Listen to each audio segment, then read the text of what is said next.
before the rise of Mali, before the glory of Songhai, there was Ghana, the first great empire of West Africa, a kingdom so rich, even its dogs wore gold collars.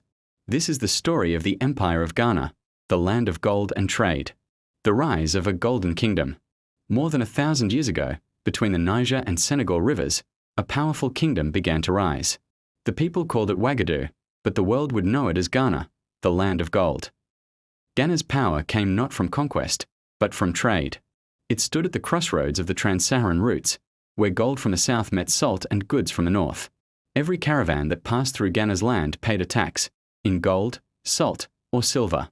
Over time, that tax built an empire so wealthy that even the air shimmered with prosperity. The land of gold. Ghana controlled the secret gold mines of Bambuk and Wangara.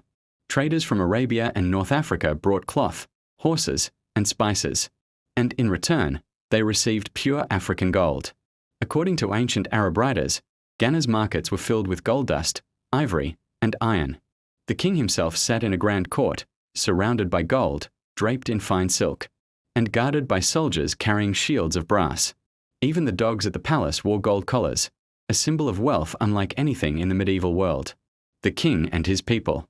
The king of Ghana was more than a ruler, he was the heart of the nation. He controlled all the gold nuggets in the land, only dust was left for the people to trade. He was judge, protector, and priest, ruling with justice and wisdom. Under him, Ghana was peaceful and prosperous.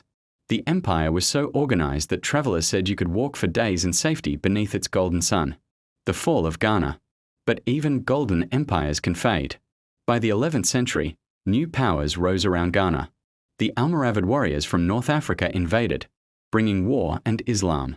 Trade routes shifted, gold mines moved south, and Ghana's power began to crumble. The empire that once ruled the sands fell silent, its glory buried beneath the dust of time. The legacy lives on. Yet Ghana's spirit never died.